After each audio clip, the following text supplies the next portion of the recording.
Hi, good afternoon, everyone. Better today we are going to go ahead and talk about some other concepts related to inflation. कुछ words हैं जो हमने छोड़ दिए थे. We want to go ahead and we want to talk about those words in detail. ठीक है? The first thing that I want to explain today, इसको बोला जाता है, it's called as non-accelerating inflation rate of unemployment. Non-accelerating inflation rate of unemployment, NAIRU, NAIRU.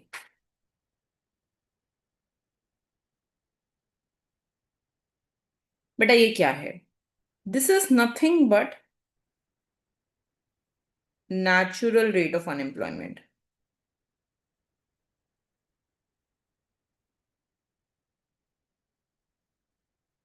So we know कि unemployment has three components: frictional, structural, cyclical. Frictional is the unemployment between when you leave one job and you join another. जब आप एक नौकरी छोड़ते हो और दूसरी join करते हो, the period between is frictional, right? Structural is due to mismatch of skills. माने suppose someone requires a job which requires you to know chat GPT, but you don't know that, so it's a structural unemployment. And cyclical is due to the period of recessions and depressions when demand is very less. And since demand is not there, the firms cannot supply. There is no one demanding the product. So the firms go ahead and they start releasing the workers. ठीक है, तो ये हो गया cyclical. तो we know कि natural rate of unemployment is when there is frictional plus structural and cyclical is zero.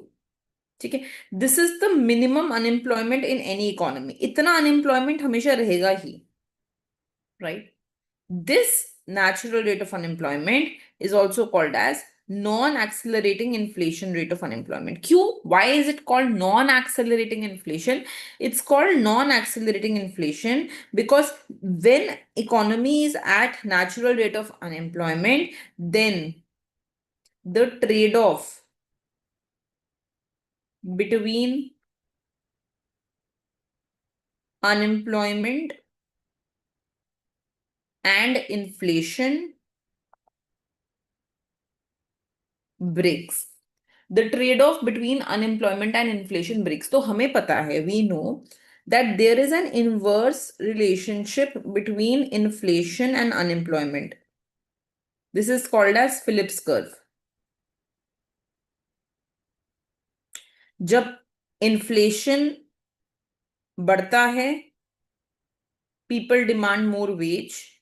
When people demand more wage, then firms are, when inflation is increasing, people are demanding more wage. Or I'll do the reverse.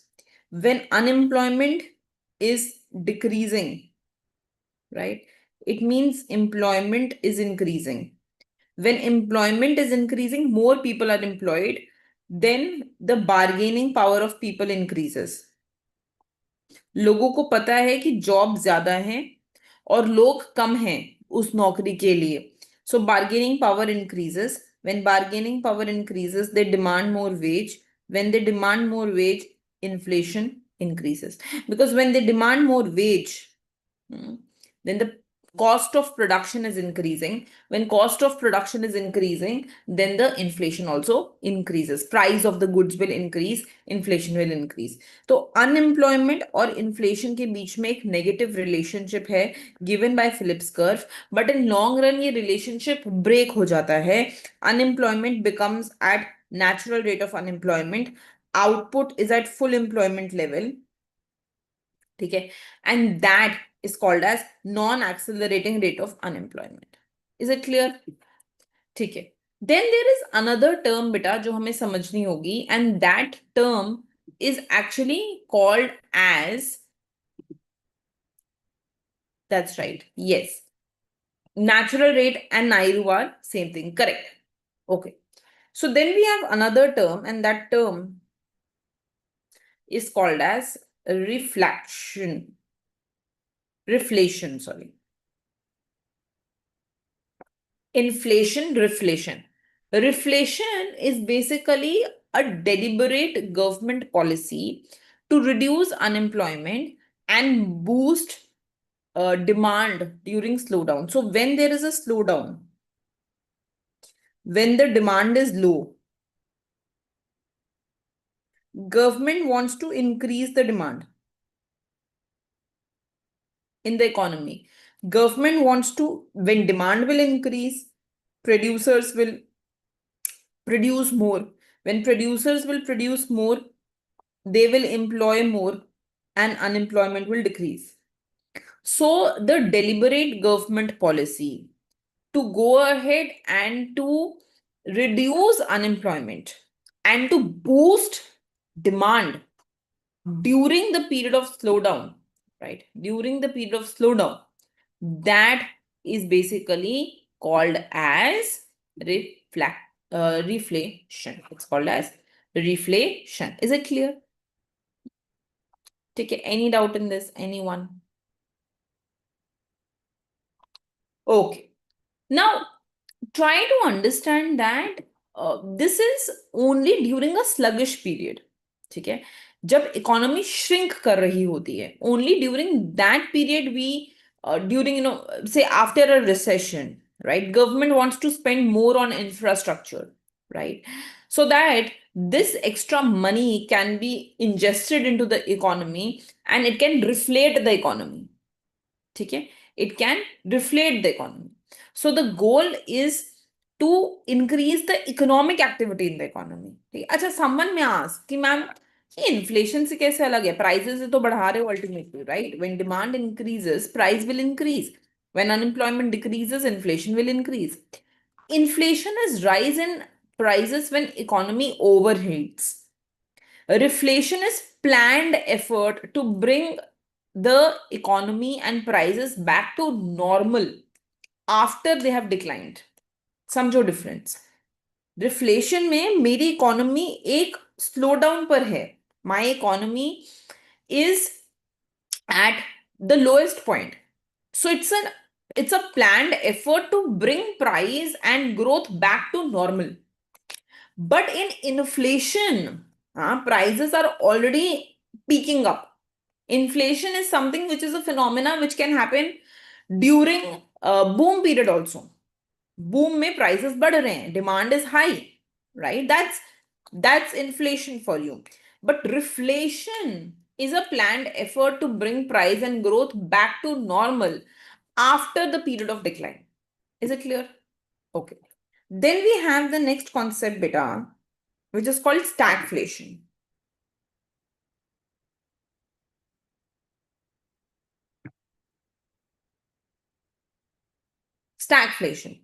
Stagflation is stagnation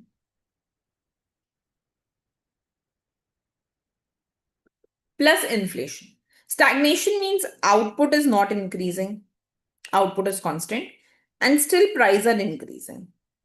Unemployment is not decreasing, but still inflation is coming. High inflation, high unemployment is stagflation. This was first observed in US during 1970s, right? During the oil price shock. Okay. Okay. Now, we want to also go ahead and talk about something which is called as inflation targeting beta.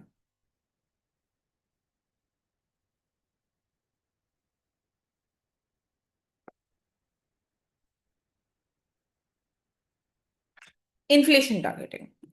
What is inflation targeting? क्या बोलता है inflation targeting? Inflation targeting basically is, as the word suggests, is when we officially announce inflation target range. माने अगर मैं बोल दूं that I want my inflation in a certain range, ठीक है? So what we will do is we will say, okay, I want my inflation to be 4% plus minus 2%. माने we will give a band.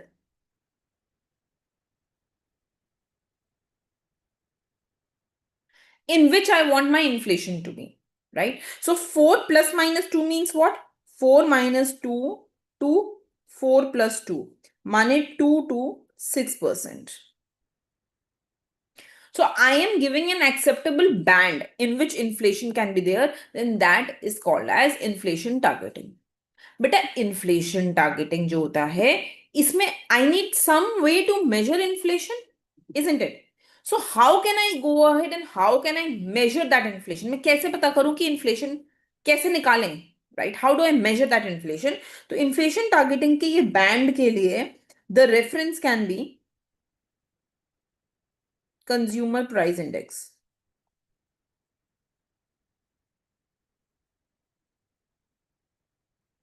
The reference can be consumer price index. ठीक है.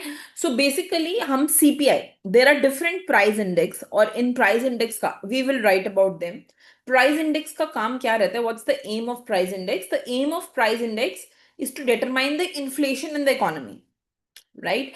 So basically we can use consumer price index to understand the inflation and whether it is in this band or not.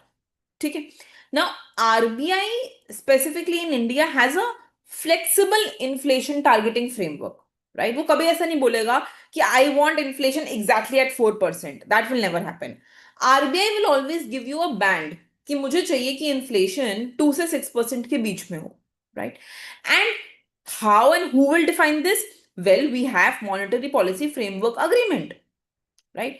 जो RBI and government of India के बीच में 2016 में sign किया गया है, right? So what is that called? It's called monetary policy framework agreement signed between RBI and government in 2016.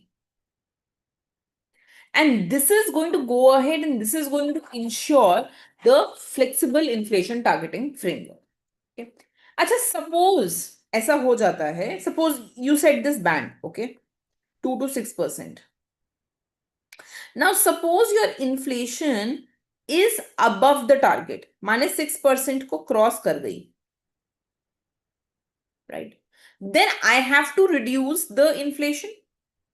Inflation can be reduced by lowering the demand of people, right? So just think about this. If this is aggregate demand, this is aggregate supply. If I lower the aggregate demand in the economy, the prices will automatically come down. So inflation can be reduced by reducing the demand. And if I have to reduce AD, तो you remember aggregate demand macroeconomics में अगर हम वापस जाते हैं तो aggregate demand goods plus money market से होता है. So in order to reduce the demand, the Reserve Bank of India can lower the supply of money in the economy, right? And how can you lower the money in the economy? Well, you can increase the interest rate. When interest rate increases, people will not take loan. You can increase repo rate, reverse repo rate, जो भी है, हाँ? All these are for interest rate. So when you increase the interest rate, then people will have less loan. When they take less loan, then automatically there will be less demand. When there will be less demand, automatically inflation will come down. Okay? Just the reverse has to be done when inflation is below target. Right? Then you have to increase the demand of people.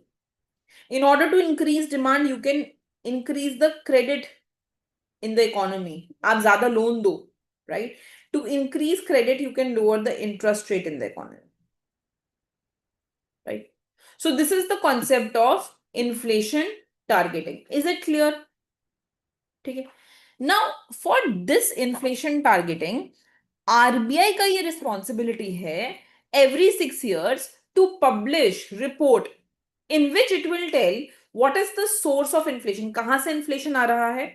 Is it food inflation? It is energy inflation? What's the source from which inflation is coming? And also RBI has to give inflation forecast for next 6 to 18 months. माने अगले 6 से 18 महीने के लिए उसके हिसाब से inflation कितना रहेगा. It has to also forecast inflation and give that in the report. right? So every 6 months, हर 6 महीने बाद RBI will publish a report. In that report, it will give the source of inflation. In that report, it will also tell the inflation forecast for the next 6 to 18 months. Okay? Now, when do we consider a failure? हम कब मानेंगे कि हमारा एक failed inflation target है? When is it a failure? If the inflation is missed for 3 consecutive quarters, if we miss the target for 3 consecutive quarters, 3 consecutive quarters के लिए, हाँ, what is a quarter? All of you know that, right? So if for 3 quarters consecutively we miss the target, inflation is above 6% or below 2%, ठीक है, then it is considered to be a failure. तब हम उसको एक failed situation मानेंगे. And under failure, RBI has to tell the government what has been the reason for failure, how will it take the corrective measures, कैसे उसको ठीक कर सकता है, right? And what will be the time frame in which it will be corrected. So RBI is going to go ahead and tell government all of this, क्योंकि there is a contract signed between the government and RBI, right? So RBI will go ahead and tell what has been the reason, क्यों हुआ वो failure 3 quarters के लिए consecutively, कैसे corrective planned action लिया जाएगा and time frame क्या रहेगा उसको correct करने के लिए, right? Okay, so this is your inflation targeting, right? Now, the background between inflation targeting is that it was first started in 2014. We started talking about inflation targeting, right? And in India, right, we saw that many countries had a successful approach to inflation targeting. हमने देखा India में कि UK, Canada, Australia, इनका बहुत successful रहा है when they followed inflation targeting. It was a very good monetary policy framework, right? So after seeing कि inflation targeting has helped to remove the problem of high and unsustainable inflation. पहले बहुत ज्यादा inflation रहता था और बहुत unsustainable रहता था. So when we realized that, inflation targeting has been able to help us with that, especially it has helped countries like UK, Canada, Australia, okay? And, it actually started in New Zealand in 1990. तो जब हमें देखा कि ठीक है, in countries में it is successful, then India also started talking about inflation targeting, right? And in 2014, under the Urjit Patel committee, this was recommended the first time. ये पहली बारी recommendation आया कि हाँ ऐसा कुछ करना चाहिए. बाकी countries inflation को target करके चलती हैं. They give up a band in which inflation should be. So in 2014, under Urjit Patel committee, there were recommendations given. And then in 2016, we officially formulated the monetary policy committee. Okay, it established under the RBI Act. ठीक है, and that start आपको पता होगा, if you're very active, you will know that every time the monetary policy committee sits, so ये सब बताते हैं कि क्या repo rate रहेगा, क्या reverse repo rate रहेगा, what will happen to what things to keep inflation close to the target, right? So this is about inflation targeting. I hope it is clear to everyone. ठीक है. Now, one thing is that these words, ये बहुत easily exam में use हो सकते हैं randomly. So you should not only know what these words are, but at the same time you should also be aware about the background of these words. जैसे here inflation targeting was introduced by Urjit Patel committee. सबसे पहले उन्होंने इसको India में recommend किया, right? You should know the background and the implications. इसका मतलब क्या है, इससे क्या होगा इकोनॉमी में, that should be very